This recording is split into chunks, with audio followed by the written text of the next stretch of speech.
Well, that was probably the longest trip in my life, that 3-hour ride home. I think I was more depressed than he was. And Darren, I realized right then and there that I'm not going to get an answer here, so I've got to look. But there was something in my heart. I absolutely knew there had to be an answer somewhere. I didn't believe for one moment that God would send his children, if we are his children, to come here to this planet and have this experience, because it's not an experience.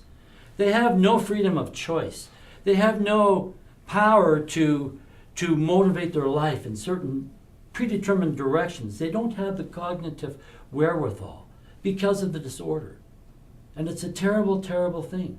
And I didn't believe for one moment that God would send his children to exist in that. And I started to pray and I started to fast and look for answers.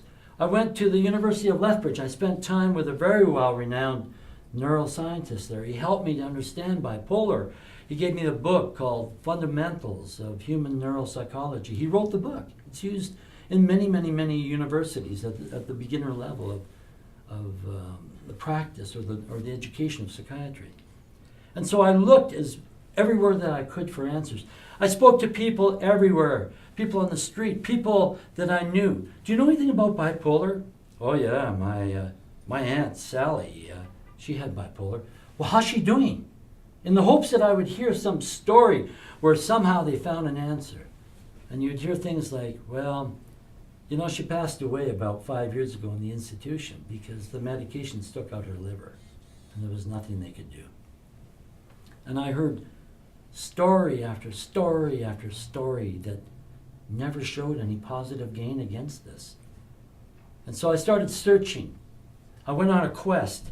There had to be an answer. I knew in my heart, in the heart of all hearts, that somewhere, somehow, there had to be something that would bring this young man around, that would give my daughter the experience of being a wife and a mother and raising this little boy instead of having to be cared for 24/7, having to have adult supervision to watch over her instead of the other way around.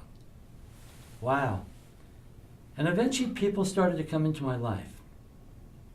They started to bring little pieces of the puzzle. And I remember talking to a man one day named David.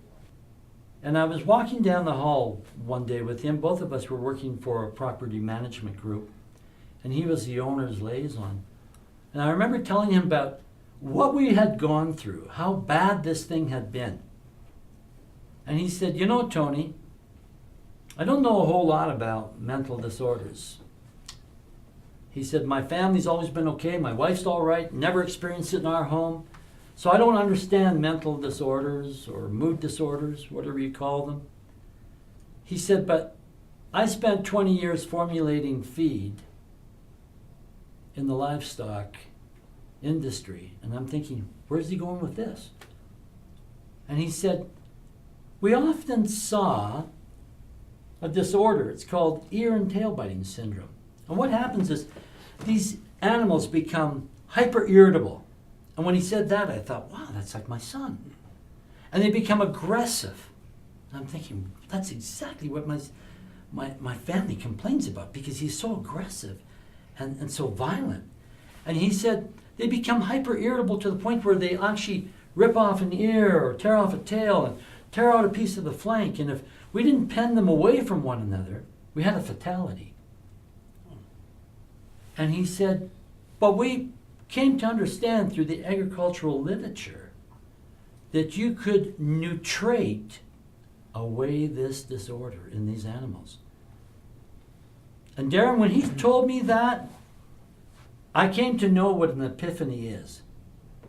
Because I don't think that there wasn't a cell that wasn't lit up in my body. I felt it right from the top of my head right to my toes. I absolutely knew that that was the answer. That you could nutrate away these disorders, like he said.